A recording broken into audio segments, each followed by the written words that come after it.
Hello everyone, and welcome to the first ever episode of Rilox Kitchen.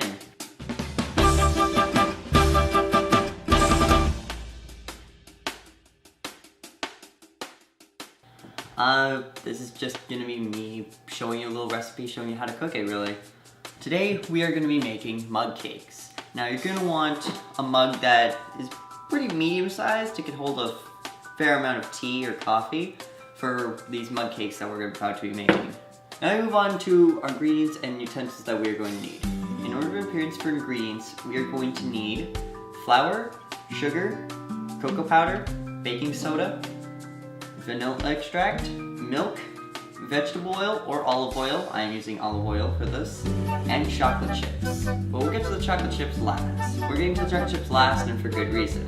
We're also going to need measuring spoons for 1 tablespoon and a 1/4 teaspoon, and also a spoon and fork. You're going to want to start with your flour, and you're going to want 4 tablespoons of flour. So you just want to, if you get too much flour in your spoon, you're always able to, from the edge of your bag or your container, just scrape it along the edge and you should get a nice flat surface. So after you have your 4 tablespoons of flour, you can just put that aside and you're done with it. Next is your sugar. You're going to want 3 tablespoons of sugar. For the sugar, you're not easily able to scrape it off, so you might get a bit more and you might get a bit less. But if you get less, just get a bit of an extra spoonful, like just a small little bit, and just add it in. Like for now, like for me, I missed a bit there in that last one. I'm gonna put a bit more in there. Now, once again, you're done with the sugar. You don't need it anymore. So now, you're gonna want 2 tablespoons of cocoa powder.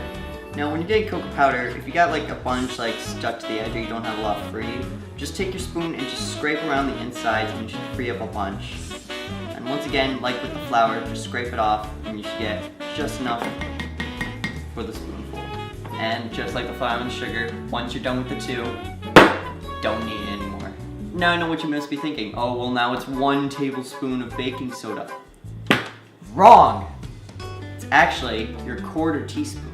So you're gonna wanna reach in, get your 1/4 teaspoon of baking soda. Now with this box of baking soda, it's hard to line off an edge. So what you're gonna wanna do is shake it around, like, it's hard to describe, so what you're gonna wanna do is you're gonna wanna take it while it's inside and sort of shake it a bit so that you're able to make it nice and flat and even. If you have a bit more, that's fine. Shouldn't affect it too much. And you're done with it. That's all you need. So now what you're gonna wanna do is you're gonna wanna take your spoon and you're gonna wanna stir your dry ingredients. Now don't stir too fast, otherwise all of it is just gonna, well not all of it, but like a bunch of it will just come flying out and it'll make your counter super dirty. And your counter's already dirty from your flour and your sugar. I know mine is.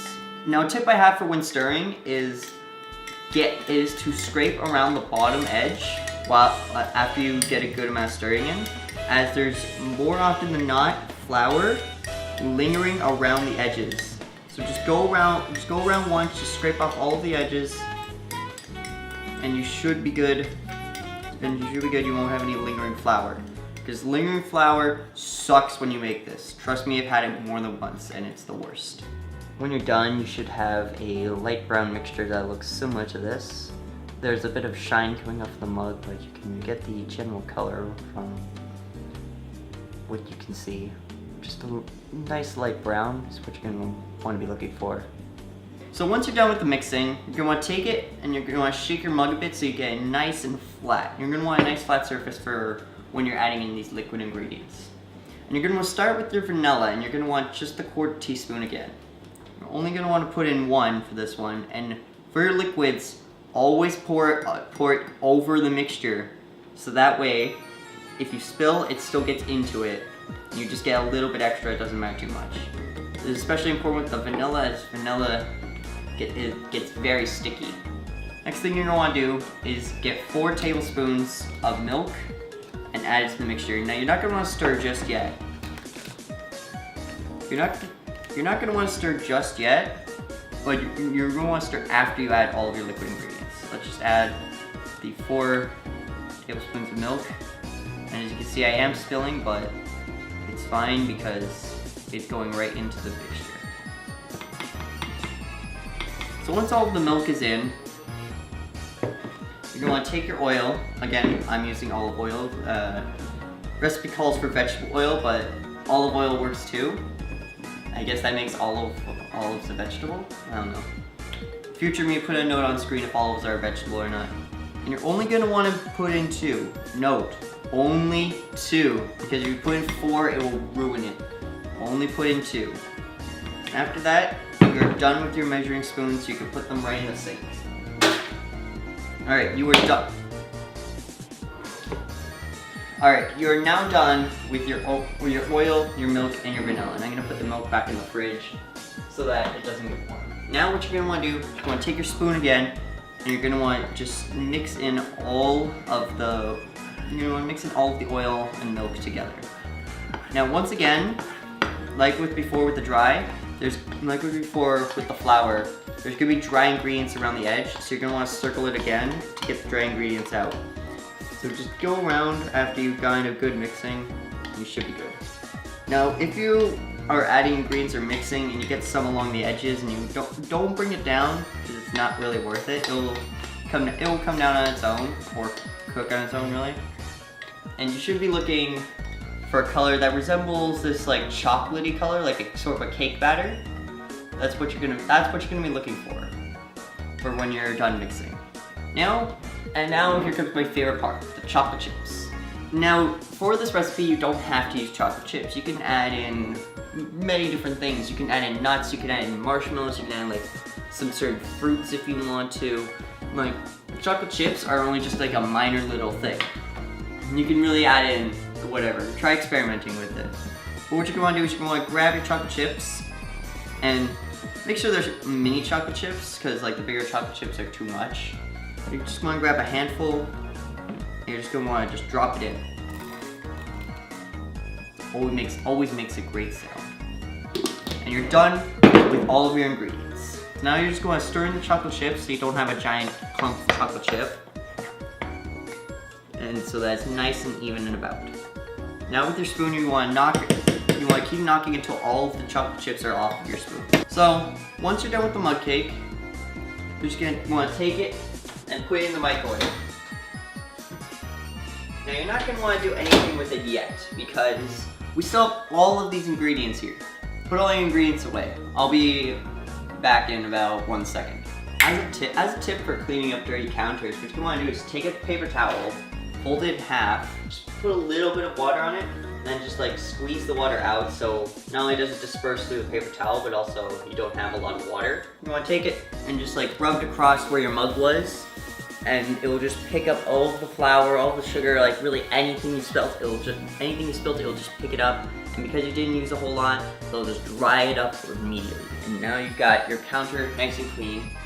Everything's clean. Now what you're going to do is you're going to want to go to your microwave and set the time for 1 minute and 30 seconds.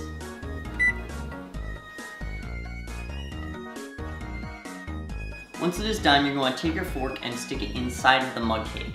If none of the batter comes out, then it's good to eat. If some of the cake batter comes off of it, then put it back in for another 30 seconds. Always watch and make sure it's not chocolate chips that are coming on the fork, because melted chocolate chips will come off of the fork. So you're gonna want to watch out for that. Once no batter comes off the fork, you're gonna want to let it sit for about a minute or two before you start eating it. And then after that, it's good to eat. Now onto the ending stats. This is basically sort of ratings for the food item in question. We've got skill level, which is out of 1 to 10, which is basically how much skill you need to make this dish. We've got taste, which is out of 5, which is basically how I find the taste of this dish. And we have convenience. This is basically how easy it is to take around, and how easy it is to take around and how easy it is to make.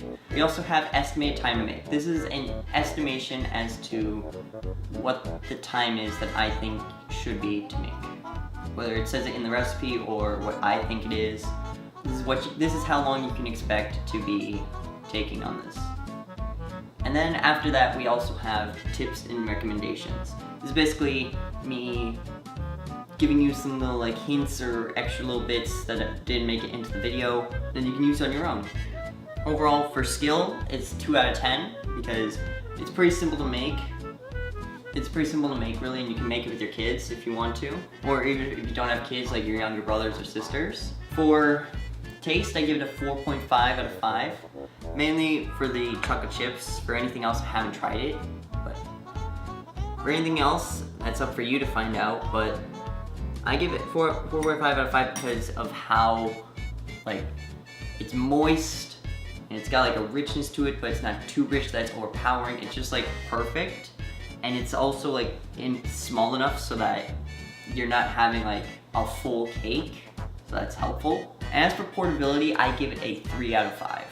The reason for this rating is because you're not gonna be able to easily take it out of the mug unless you like coat it with like non-stick, which even then there's a bunch of like flour and stuff that would like ruin it. So you're not gonna get it out of the mug too easily.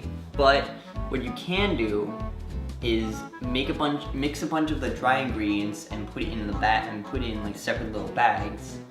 Then when you want to make them, just take the dry ingredients and then just put the wet ingredients in, mix it in, microwave, done. That lowers the time by a bunch. The reason why it's not lower is because if you do want to make it, it doesn't take that much time. So that's really all I can say about it. And as for estimated time to make, I put it at 5 minutes because that's very reasonable, because it takes 1:30 to actually make itself, and giving you 3.5 minutes to put all these dry ingredients in and mix is pretty generous. I guess at a maximum time it would probably be like 10 minutes. So like 5 minutes is when you know what you're doing. And that's it. Thank you for watching the first episode of Rilox Kitchen. I hope to see you again next time when I don't know what I make next.